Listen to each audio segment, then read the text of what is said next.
thank you so much for joining us here today at NASA's Marshall Space Flight Center. Today we're going to have brief remarks, and if there's time, we'll follow with a Q&A session. And now I'm going to turn it over to our Marshall Deputy Center Director, Paul McConaughey.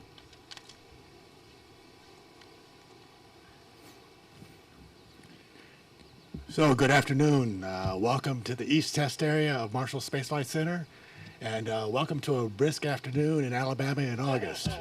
Feels good, doesn't it, front row? So welcome. So today we're going to hear from the NASA Administrator on the Artemis program and the way forward. But before we do that, I'd like to take some time to acknowledge and welcome some special guests that we have, some distinguished visitors, specifically 3 congressmen from the area. I would like to welcome and introduce Senator Mo Brooks from Alabama, Senator Robert Aderholt from Alabama, and Senator Scott DesJarlais from Tennessee. So please welcome them to hear the discussion today.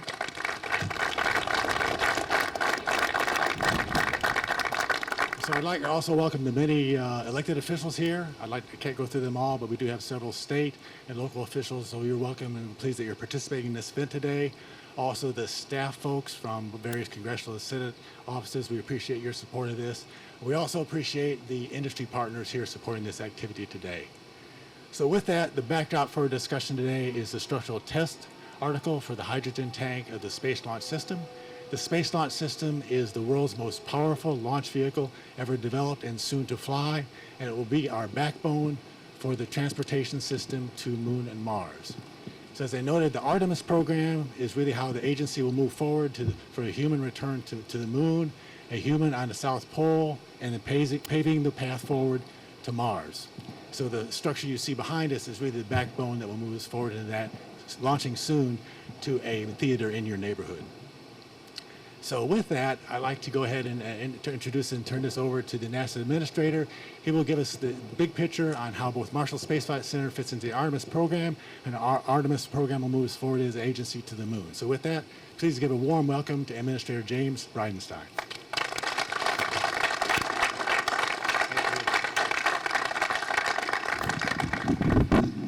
Thank you, Paul, and thank you for your great leadership here at the Marshall Space Flight Center. This is, of course, Rocket City. And what happens here in Huntsville, Alabama is important for our country today, but I would say the history is also extremely significant. And of course, we just celebrated 50 years of Apollo. We celebrated the 50th anniversary of the Apollo 11 moon landing, and it was witnessed not just throughout the entire United States, it was witnessed all over the world.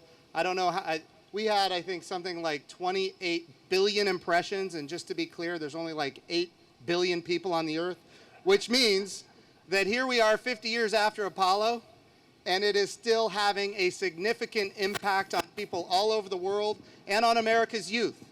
The next generation, the generation we need to take us back to the moon. Behind us, of course, is the hydrogen tank for the SLS rocket, which is a critical piece of what we're going to need to go back to the moon. But imagine this, the hydrogen tank is just one small piece of that rocket. You're going to have an engine section with 4 RS-25 engines, the same engines that were on the space shuttle. On top of the hydrogen tank will be an inner tank, and then an oxygen tank, and then a forward skirt. And then on top of the forward skirt, of course, is where we're going to have the Orion crew capsule, where our astronauts will ride on a trip to the moon. Interestingly, once they're at the moon, they're going to get into this, what we call gateway. Think of a small space station in orbit around the moon, a reusable command and service module that will be in orbit around the moon for 15 years at least, minimum. It's designed for 15 years. Once they're on that gateway, they're going to transfer into what we're here to announce today, a landing system, a human landing system that will take the next man and the first woman to the South Pole of the moon within 5 years. And that's what we're doing here at NASA today. That landing system is going to be led out of the Marshall Space Flight Center right here in Huntsville, Alabama.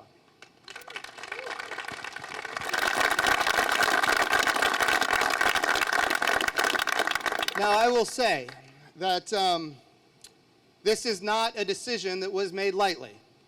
a lot of hard work has been done here in Huntsville over really well over 10 years now regarding landing systems.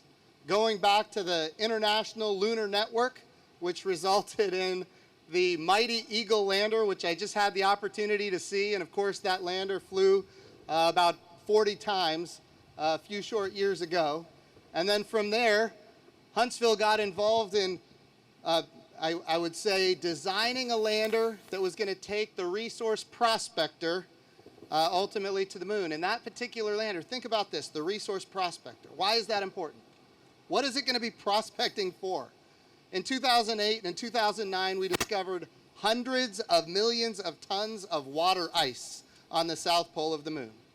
40 years after Apollo, we discovered hundreds of millions of tons of water ice on the south pole of the moon. Water ice represents air to breathe, water to drink. It is in fact rocket fuel. The same oxygen and hydrogen that powered the space shuttles, it's the same hydrogen and oxygen that will power the Space Launch System, and it's available in hundreds of millions of tons on the south pole of the moon. That's what the resource prospector was all about, and here in Huntsville, the design and development of that landing system happened. And of course, then we had the Catalyst program, which resulted in a whole host of commercial capabilities that is now become the CLPS program, the Commercial Lunar Payload Services program, which is managed out of the Johnson Space Center. But ultimately, all of that knowledge is going to feed forward to what ultimately becomes the human landing system, which is going to be managed right here in Huntsville, Alabama. I think it's also important to note that particular program is going to be managed by Lisa Watson Morgan, who is born right here in northern Alabama, and we're very proud of her and the great work she's done for many years for NASA, and now she's going to be, imagine this, we are landing the next man and the first woman. The program that will be managed here in northern Alabama is going to land. The first woman on the south pole of the moon, and that landing system is being managed. The program management is by one of NASA's best engineers right here, and she just so happens to be a woman. So what a great American story for NASA. I would like to say we've had great support from members of Congress on both sides of the aisle in both chambers, the House and the Senate. And without that amazing support, bipartisan, we would not have the opportunities that we have before us today to not only go back to the moon, but go back to the moon sustainably. In other words, when we go to the moon, we're going for long periods of time, and we're going to learn how to live and work on another world. Why? Here's the question, why? I don't know if anybody saw yesterday, but the president said it again, and he keeps saying it because it's true. We are going to place an American flag on Mars. And the moon is how we learn how to live and work. We learn how to develop the systems and the capabilities that ultimately make us go to Mars as fast as humanly possible. And that activity, of course, is going to be dependent on the capabilities that reside right here in northern Alabama at the Marshall Space Flight Center. So with that, I want to introduce you to a number of members of Congress, but to start, I want to start with my friend Mo Brooks, who represents the Marshall Space Flight Center right here in Alabama.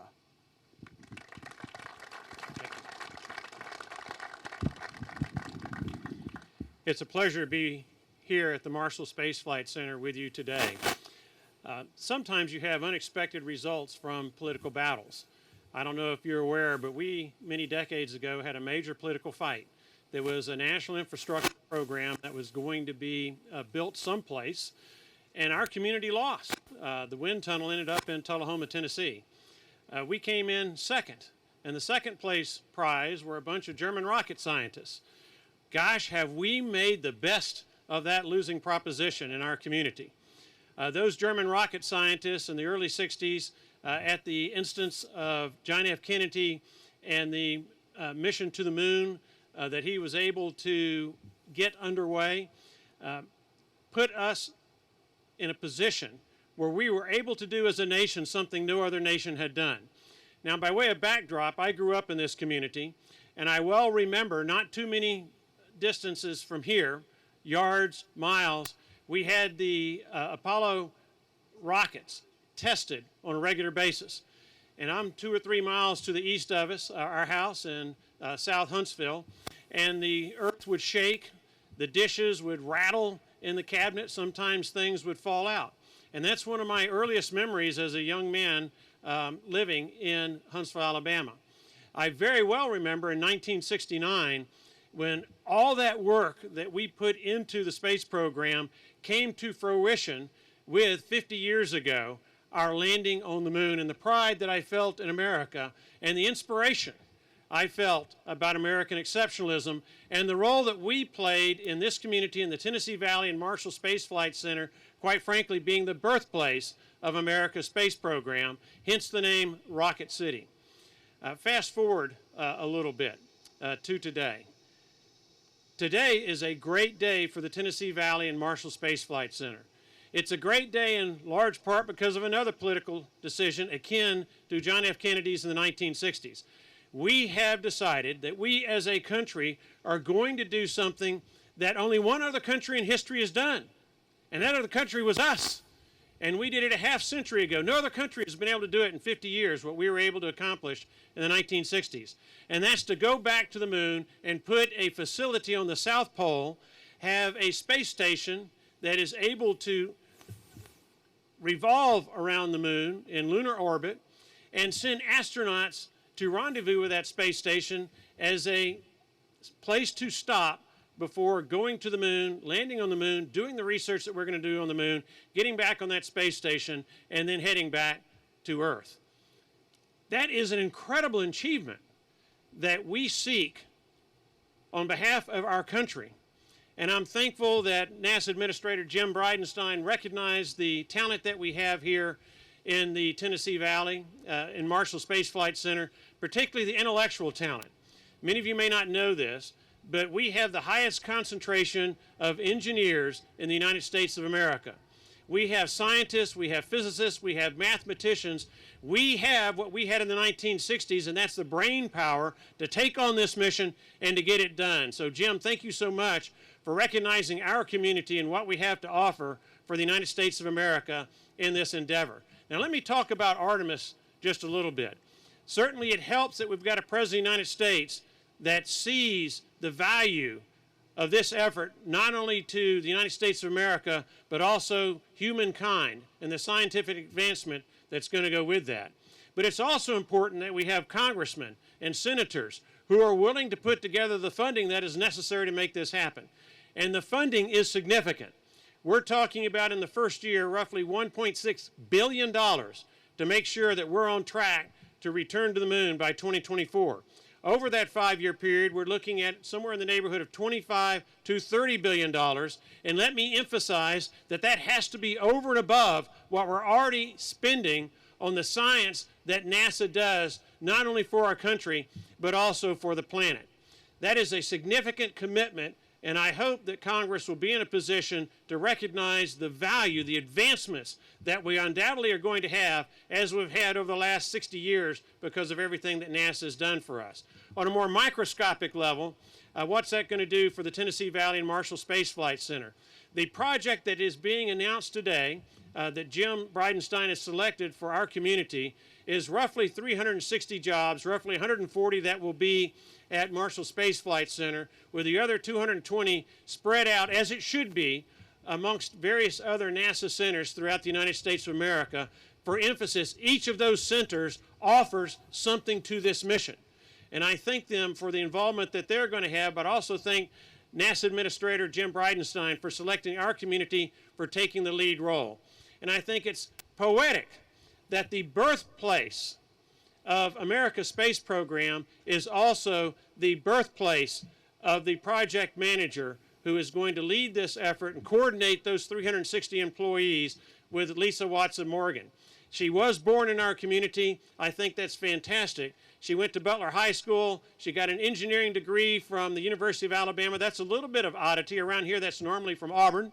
But Alabama is also known to have a good engineering school. That's not necessarily well known around the United States of America. So I want to thank her for the achievements and success that she's had in the past that shows that she is fully capable of taking on this major project so that we can successfully return humanity to the moon and back and learn a whole lot along the way. So, Jim, thank you for everything that you're doing to advance NASA and the space program. Good luck with the mission that you're going to have as the new project manager. God bless and Godspeed.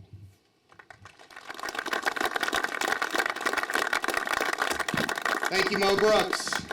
Okay, so Mo has the pleasure of representing the Marshall Space Flight Center right here in Huntsville. But Alabama has another very special member of Congress, the person who is the ranking member on what we call the Commerce, Justice, Science Appropriations Committee. In other words, he has the responsibility for funding, or at least being a part of the funding of NASA. And I will tell you, he's been a great supporter of NASA throughout the years, even during my days in the House of Representatives, and of course now more than ever. Please welcome Robert Aderholt from Alabama, the 4th District. Well, thanks, Mr. Administrator, and it's great to be here today. It's great to be right here in front of the hydrogen tank for the SLS rocket, and what a great backdrop. And I'm real honored to be here along with my colleagues, of course with Administrator Jim Bridenstine, but also with Mo Brooks, who you've just heard from. And then just in a few minutes, you'll hear from our other colleague, Scott DesJarlais from Tennessee, who is just literally just a few miles north of here. And the reason that this is a collaborative effort for support for Congress. Of course, Marshall is here in the 5th Congressional District, but Marshall Space Flight Center impacts the entire region. Not only North Alabama, but even southern Tennessee. And by Congressman DesJarlais being here and joining us today, you know the impact that this has, and what NASA has, and what Marshall has for this region.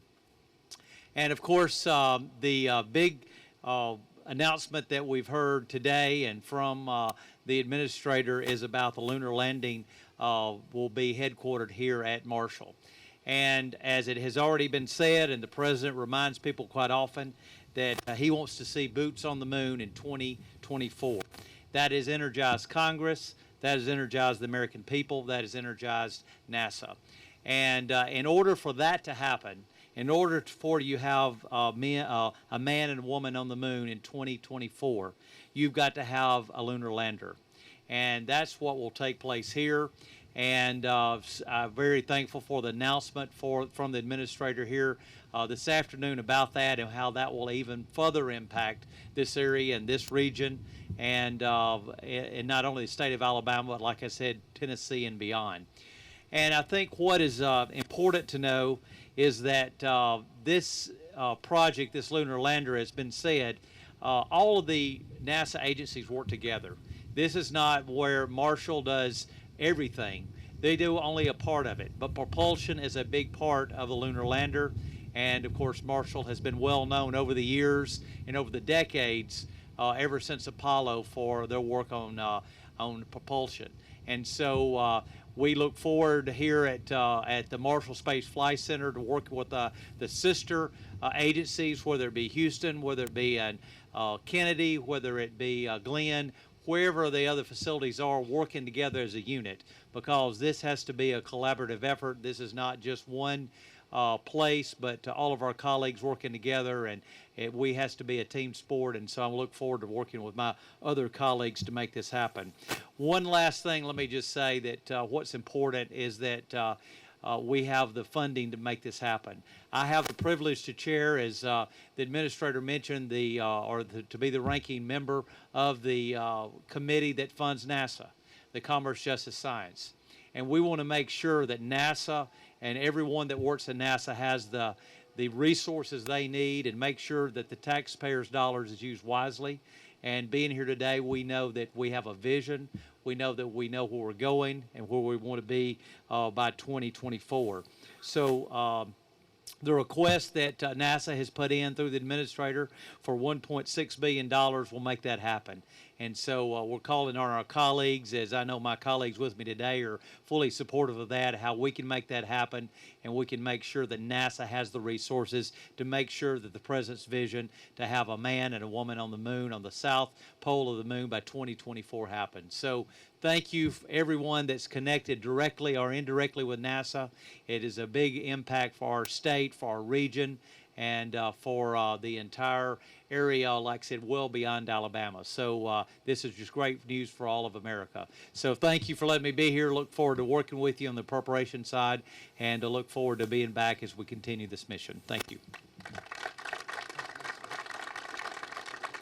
Thank you, Ranking Member Aderholt, for those great words. One thing I did not know when we decided we were going to make this announcement is just how important this mission is to folks in southern Tennessee. Of course, we got a request from a member of Congress who I consider a good friend as well, Scott DesJarlais. Thank you so much for being part of this in northern Alabama, and I'd like to welcome you forward and talk to us about why your constituents are so interested in this. Okay. Thank you. Thank you. Well, thank you, Administrator Bridenstine. We certainly miss him on the Armed Services Committee. I talked to him earlier today. He's glad he's here and not there right now with the way things have been going in Washington. But it's very important to southern Middle Tennessee, and I'd say that my colleagues across Tennessee in our delegation and our Senate are very supportive and would be lockstep with this program. So it's an honor to be here, first of all, with some of the brightest and best minds anywhere in the world. It's always a great day when you get to come and be so humbled by all these folks. But what an important program we have here in Tennessee. We've been working hard to develop our STEM workforce and education programs so we can be helpful with the Artemis program. The facility that Mo mentioned earlier, I'm proud to represent a portion of the Arnold Air Force Base and AEDC, which is instrumental in a lot of what we do here. And so with about 6,000 of my constituents making the commute every day down here to Redstone, a lot from Fayetteville and Lincoln County, we're very excited about the development, and I'm very proud to be down here. I think that the funding request of $1.6 billion is something that we need to push and work on in Congress to make this happen. Our president wants this to happen. As mentioned, we got Representative Aderholt, who's in a perfect position to help, and Senator Shelby here in Alabama. So the stars have kind of lined up. The timing is good. We're going to do our best to make that happen. This is a bipartisan issue, something we all believe in, and being on strategic forces along with Representative Brooks, we know space should be a friendly place, but it's not always, and our peer adversaries in Russia and China have been working very hard to surpass us in areas, and frankly, we need to stay on top. It's where we should be, it's where we belong, and this is a great step in that direction. So we want to help President Trump see his dream of an American astronaut planting a flag eventually on Mars, and this is the first step. So thank you for letting me join you today. Just know Tennessee's got your back. We'll be here for you, and thank you so much for enduring the hot sun.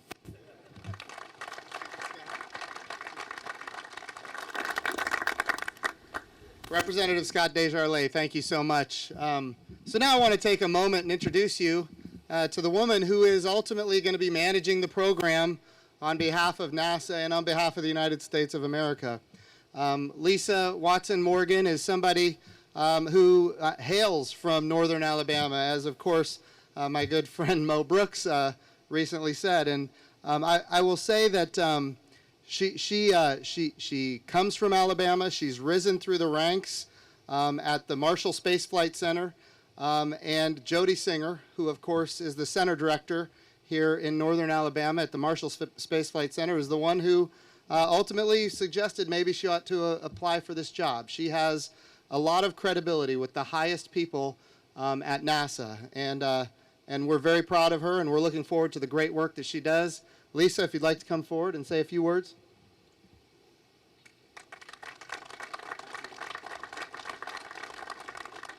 Yes, thank you very much. Let me get this out. That's better.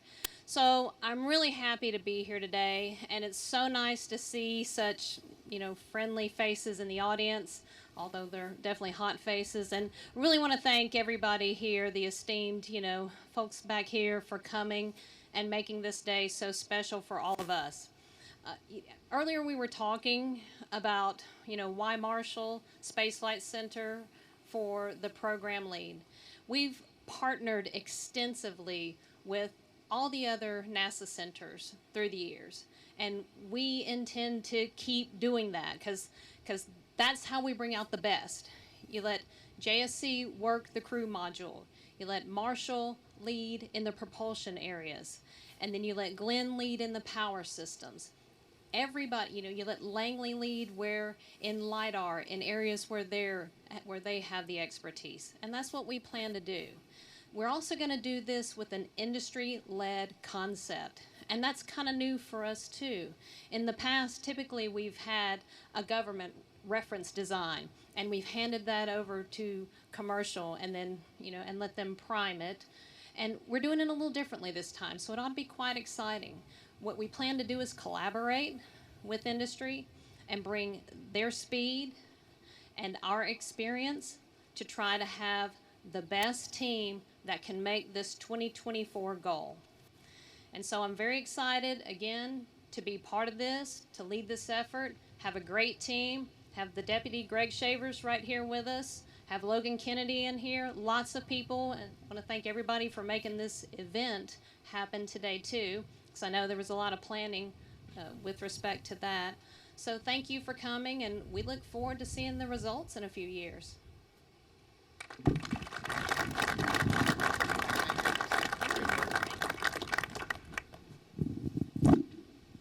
Well, thank you, Lisa, for those great words and your leadership, and we look forward to the great things that you have before you. John Honeycutt is here as well, and John is the manager of the SLS program that is going to be the big rocket that takes our astronauts to the moon.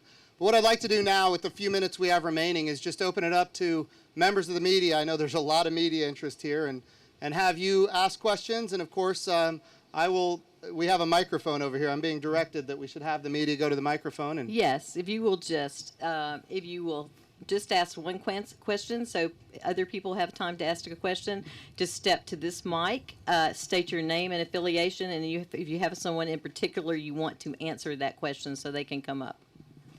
Thank you. Hi, Administrator. This is Lee Roop with AL.com. Appreciate you doing this. So, lawmakers in Texas wrote you a letter yesterday and just basically asked you not to do what you just did.